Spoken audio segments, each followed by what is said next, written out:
یہ تو سارے انہوں نے متضاد کیسز بنائے ہوئے ہیں، ایک دوسرے کے متضاد ہیں۔ مثال کے طور پہ اگر نکاح ہی ان کا ٹھیک نہیں، فرض کیجئے یہ تصور کیا جائے، پر پروسیکیوشن یہ تصور کرتی ہے، تو پھر ان کی آپس میں ایک دوسرے کے ساتھ ملزم کس طرح بنایا جا سکتا ہے کہ جو کچھ بشریٰ بی بی نے کیا وہ بحیثیت بیگم نواز شریف یہ عمران خان کیا، تو یہ کیسز کسی کیس میں بھی جان نہیں ہے، کسی میں بھی جان نہیں، ایک میں بھی۔ توشہ خانہ پہ ایک بڑی سمپل لاجک بنتی ہے کہ ڈپارٹمنٹل پریکٹس کیا ہے کہ ایک کمیٹی اس کو ویلیو کرتی ہے، زیادہ کرتی ہے یا تھوڑا کرتی ہے، وہ پیمنٹ کرنی ہوتی ہے، اور یہ ضابطہ ہی یہ ہے۔ تو اب اس میں کمیٹی کو آپ کمیٹی والوں کو ملزم ساتھ بنائیں نا، وہ معصوم ہے، اور جو پیمنٹ کر رہا ہے یا کر رہی ہے وہ ملزم ہے۔ تو یہ اتنے تضادات ہیں ان کی پروسیکیوشن میں کہ پروسیکیوشن بنتی ہی نہیں ہے۔ ٹھیک، یعنی آپ کہہ رہے ہیں کہ یہ اتنے جسے کہتے ہیں کہ وعدے ہیں کہ اس پہ عمران خان یا بشریٰ بی بی، خاص کر کے عمران خان کو اندر نہیں کیا جا سکتا ہے۔ لیکن ایک اور بھی معاملہ اعتزاز صاحب، میں اس پہ بھی آپ کی رہنمائی چاہوں گی۔ 2 دن پہلے فیض حمید کو چارج شیٹ کر دیا گیا ہے۔ اب اس کو لنک ایسے کیا جا رہا ہے، خواجہ آصف صاحب نے اسمبلی کے فلور پہ کہا ہے کہ عمران خان اور فیض حمید کا ٹرائل ایک ہی جگہ پر ہوگا۔ اب یہ عدالت میں بھی جب معاملہ آیا ہے تو معزز جج نے پوچھا ہے کہ آرٹیکل 8 کی کیا خلاف ورزی نہیں ہوگی، کیا سویلین کا ٹرائل جو ہے وہ ہو سکتا ہے؟ یہ بہت سارے اہم کوسچن ہیں، لیکن کیپنگ ان دیٹ مائنڈ کہ عمران خان صاحب پبلک آفس ہولڈر تھے جب سائفر والا معاملہ بھی ہوا تھا، اور یہ 9 مئی والا جو ہوا ہے، آپ سمجھتے ہیں کہ ان کا ملٹری کورٹ میں ٹرائل ممکن ہے؟ نہیں، کسی سویلین کا ٹرائل کسی ملٹری کورٹ میں ممکن نہیں ہے، قطعاً نہیں ہے۔ سویلین اگر ہے تو فوجی عدالت اس کو ٹرائی ہی نہیں کر سکتی، اور یہی سپریم کورٹ کا فیصلہ ہے۔ ابھی تک جو رائج الوقت ہے اس کو معطل کیا ہوا ہے صرف سپریم کورٹ نے، اس حد تک کہ اس میں فیصلہ نہیں سنا سکتے۔ اور وہ اور دیکھیں حکومت پابند ہے اس فیصلے کی، سپریم کورٹ کے فیصلے کی، اور جب تک کہ یہ سیٹ اسائیڈ نہیں ہوتا تو اس وقت تک یہ پابند ہے کہ وہ نئی ملٹری کورٹس کے سامنے کسی سویلین کو پیش ہی نہیں کر سکتی۔ اور یہ فیصلہ بھی درست ہے، آئین کے عین مطابق ہے۔ آئین کے تحت جو فنڈامنٹل رائٹ آرٹیکل 8 ہے، اس کے تحت بالکل member of the armed forces جو ہے اس پہ اس کو استثناء نہیں ہے آرٹیکل 8 کے تحت مہیا، لیکن جو member of the armed forces نہیں ہے اس کو سیکشن 8 کا پورا تحفظ، مکمل تحفظ اس کو ہے، اور اس کو ملٹری کورٹ کے سامنے پیش کیا ہی نہیں جا سکتا۔ لیکن اگر اسے متعلق آپ کو یاد ہوگا 26ویں آئینی ترمیم جب آ رہی تھی تو ایک باز گشت سنائی دے رہی تھی کہ ملٹری کورٹ میں ٹرائل سے متعلق بھی کوئی ترمیم ہوگی، پھر وہ مولانا فضل الرحمان صاحب کے بیچ میں آ جانے سے بہت چیزیں امٹ بھی ہوئی ہیں۔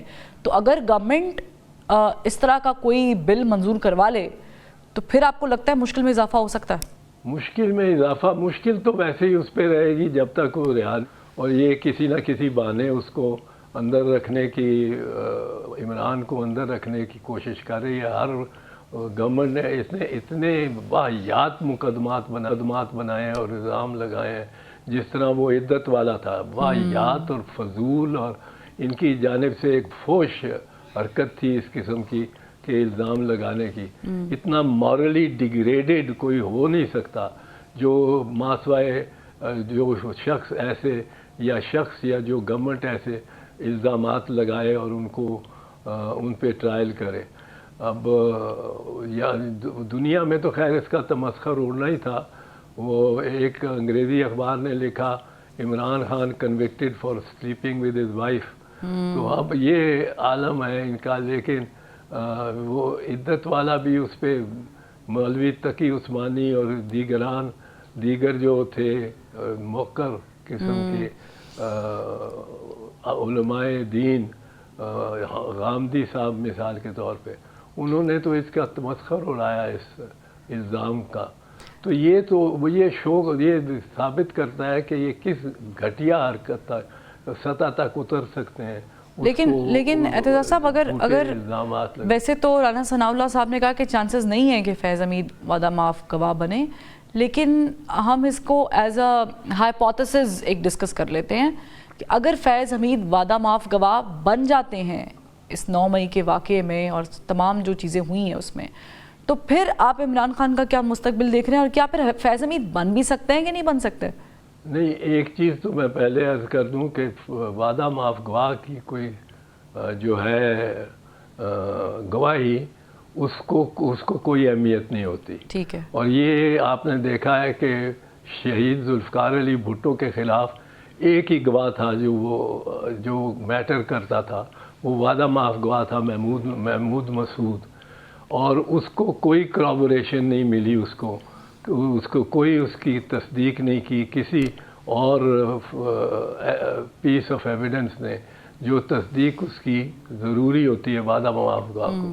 وعدہ معاف گواہ کی طرف عدالتوں کا جو رویہ ہے وہ انکلوڈنگ پاکستانی کورٹس, وہ یہ ہے کہ he is a moral rich who saves his life, and to save his life he implicates his co-confederates. تو وہ اس کو مورل ریچ کا ہے, اس کی کوئی یہ نہیں ہوتی کریڈیبلٹی, اس کی کوئی معتبر نہیں ہوتی اس کی شہادت. پہلی تو یہ بات ہے. دوسری بات یہ ہے کہ اگر یہ بنے گا فیض, جنرل فیض اگر بنے گا وعدہ معاف گواہ, تو وہ تو ایک man of influence, of greater influence than prime minister تھا. وہ تو اس کے خلاف جائے گی جو باتیں, اپنے خلاف جائیں گی جو باتیں وہ عمران سے منسوب کرے گا, اور اس پہ جرا بڑی خوفناک ہوگی, جس سے ساری جو اسٹیبلشمنٹ اس وقت کی تھی اور ملٹری اسٹیبلشمنٹ خصوصی طور پہ, وہ ساری میں آپ کو بتاؤں لرز جائے گی جب اس پہ کراس ایگزامینیشن ہوگا, اور بہت سارے لوگ اس کو غلط کہہ رہے ہوں گے اور اپنی جان بچا رہے ہوں گے. اس سے اتنے لوگ اعتزاز صاحب یہ جو ایپیسوڈ چل رہا ہے اس میں ہم فیض حمید سے متعلق ویسے ایز پر جو بھی قانون لاگو ہوتا ہے اس سے کیا سزا ایکسپیکٹ کی جا سکتی ہے, میکسیمم اینڈ منیمم؟ نہیں, میکسیمم سزا تو میں اس وقت بتاؤں یا کوشش کروں, ویسے تو میکسیمم سزا ٹریزن کی, وہ ٹریزن بنانا چاہتے ہیں, وہ an assault on the state بنانا چاہتے ہیں, جس کی میکسیمم سزا میکسیمم ہے, جو میکسیمم ہوتی ہے میں زبان سے نہیں نکالتا ہوں, جو میکسیمم ہوتی ہے. اچھا, لیکن یہ اس کا امکان ہی کوئی نہیں ہے, اس کا تمسخر اڑے گا. اوپن ٹرائل اگر کورٹ میں نہ ہوا, اوپن کورٹ میں اور سویلین کورٹ میں, تو اول تو کوئی مانے گا ہی نہیں, عمران کے دشمن بھی نہیں اس کو مانیں گے. لیکن اگر اوپن کورٹ انہوں نے ٹرائل کر دیا اور اس کی کچھ کریڈیبلٹی یا معتبر, وہ صرف اسی صورت میں ہو سکتا ہے کہ ٹرائل اوپن ہو. اوپن ہوا تو ان کی بخیے ادھر جائیں گے. اب یہ جو پروسیکیوشن ہے, میں اس کے جرا کر رہا ہوں اس کی جانب سے, تو اتنا مزہ ہے کہ وہاں روز بروز پردے اٹھتے جائیں, روز پردے اٹھے ہوں کسی نہ کسی سے. لیکن اس میں یہ دیکھنا یہ ہے کہ اس میں میرے خیال میں جی اس میں اوپن ٹرائل ہوتا بھی ہے کہ نہیں ہوتا.